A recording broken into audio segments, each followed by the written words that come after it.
Okay. Today I woke up and I had a weird thought. How many people live in Chernarus? And I'm talking about like within the game map of South Zagoria, how many people realistically would have lived there prior to the zombie outbreak? And then I also wanted to do a little comparison of the zombie populations in each area compared to the actual populations of the towns. So part of that was figuring out what the populations could hold of each town. The really dumb way of doing that is to just count the number of beds and count double beds as 2. My little spreadsheet, and it's too bright, is what I've actually just now decided. It's fucking too bright. Oh shit, how about that? Ooh.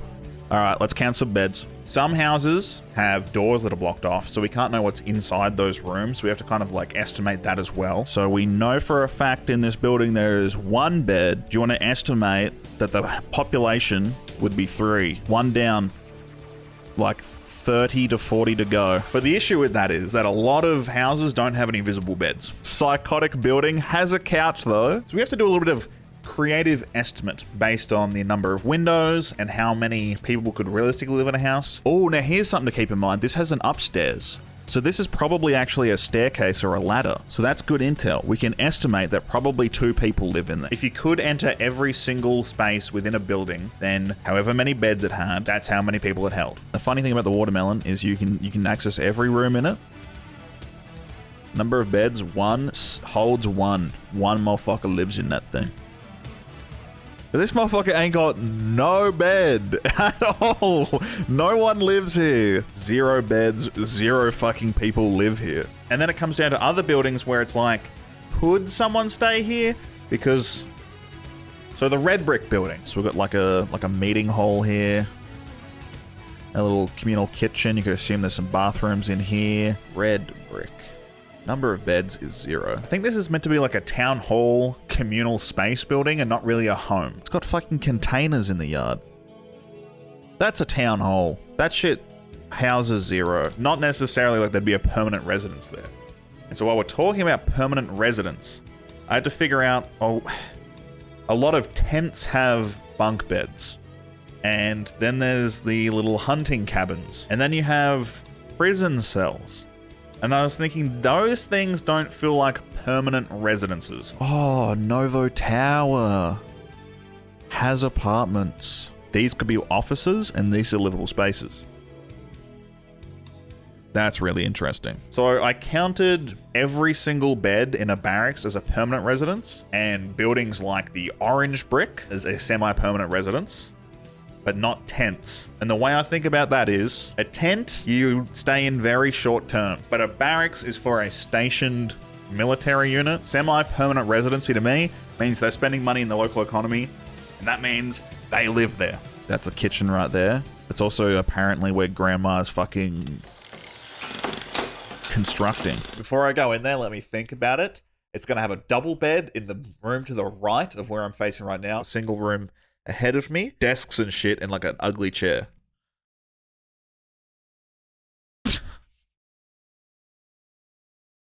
Double bed. Yup. Okay. Is this the same house back to back? Dean Hall was washed when he made this game.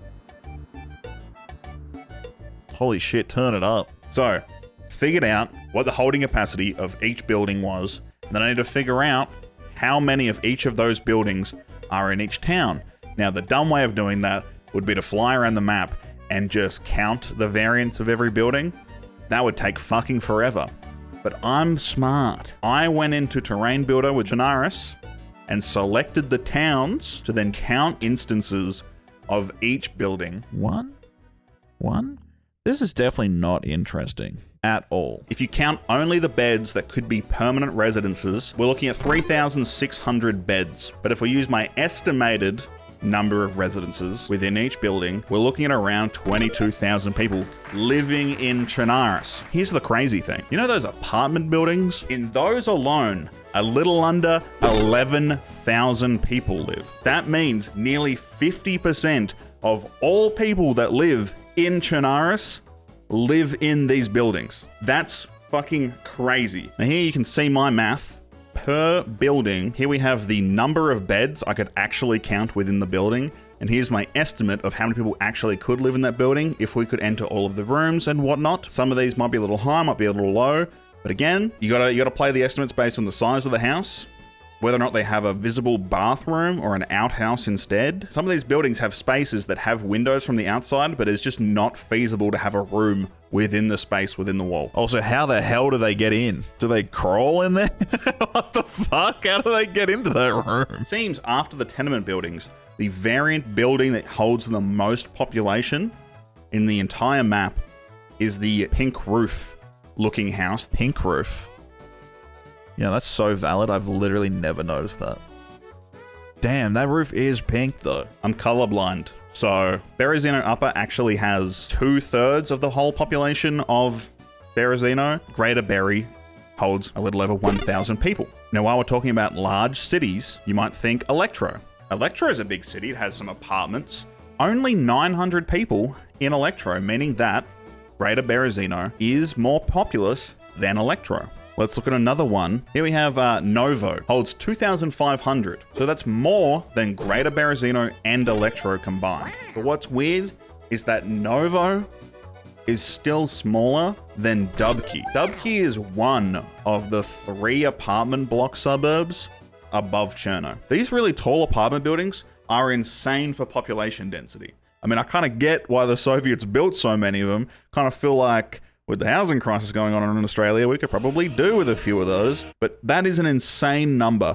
3,370 estimated, and that's granted giving 3 people per apartment, population of Dubkey. Vistovo, also 3,650. And Novoselki, the one in between, is actually the little baby with 1,540-ish. Combining those 3, along with Cherno and Prigorodki, Greater Cherno holds 10,600 people. Now, what's really interesting to me about this is that means Cherno nearly has 50% of the population of the entire region. Now, I know what you're thinking. Wow, what an interesting way to spend your morning. Thank you. But we need to figure out how that compares to the zombie density. Do I care to do that? Fuck, I might care to do that. I've decided I can't be bothered doing this for all of them. So let's take a place like Cherno, like Berezino, and Stary Sobor. And let's figure out the population of those places versus the number of zombies that can spawn in that area. 4 plus 4 plus 4 plus 4 plus 4 plus 4. Back of the napkin math. Very quick and dirty. Has margin of error.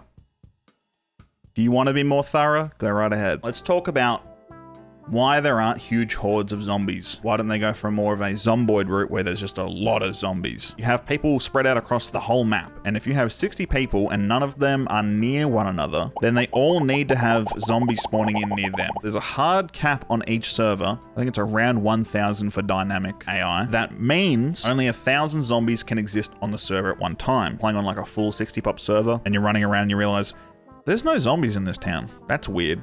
It's because the server's hit its population cap of AI. And if you increase the number of zombies spawning, say in Cherno, high likelihood everywhere else, there are no zombies. So there are legitimate reasons why there aren't high numbers of zombies. You could argue that developing very performant zombie AI in a zombie game would be beneficial so you can have high numbers of zombies even with high populations. We're looking at DayZ with years of tech debt, and I guess when they were looking at improving zombies, it's going to take longer than is worth fixing their pathfinding and getting their numbers up. But I personally would prefer to see those numbers go up. So let's compare these numbers to the population of each town, okay? Via percentage.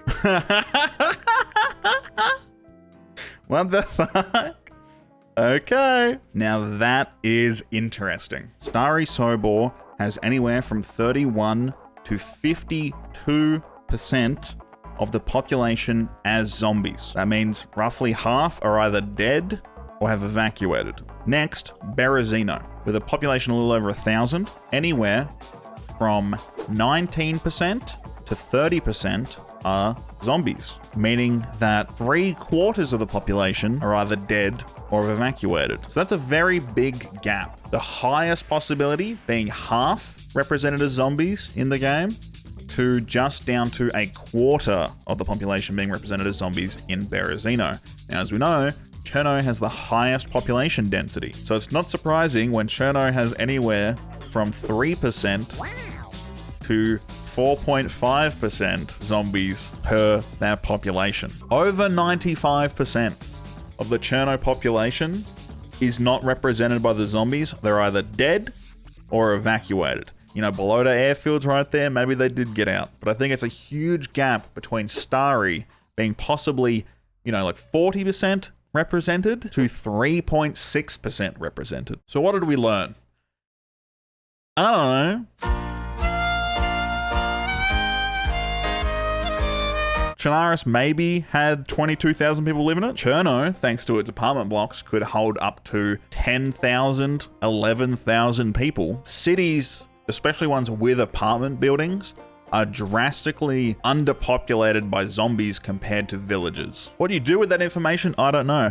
Now, if someone wants to make a server where they're more balanced, that would be awesome. You'd have to up the numbers in the cities, especially ones with apartment blocks, and drastically lower them in villages. Because if we're looking here, if we want to get that median up to 15% for Cherno, you have to multiply almost every single thing in Cherno by 5. Everything in Starry Sobor needs to come down by like 3/5. I'll leave that to you. If this was at all interesting, let me know. Things I'm working on: a gunplay comparison between the old engine, new engine, and ideas they could do for that gunplay update this year. I'm working on a Northwest Airfield analysis, and I'm also working on a backpack tier list, baby. We've got to get those tier lists out there. They make the money. So if you guys have any thoughts on those, leave those down in the description. Subscribe. Watch the gameplay videos. They're very funny. Oh, also, streaming on Twitch again. Come by. We've been playing a lot of Armory Forger. But we're going to be playing lots of other things. We're going to be playing some DayZ, Counter-Strike, Minecraft, Mario Kart World when that comes out. That's going to be fun. It's good times. Come hang out. Twitch.tv/Uncooper. Link is in the description. All right, thanks. Subscribe, please. Subscribe, like video, send to friend if you thought was interesting. If you thought it was interesting, maybe Princess Twy clicking the like button.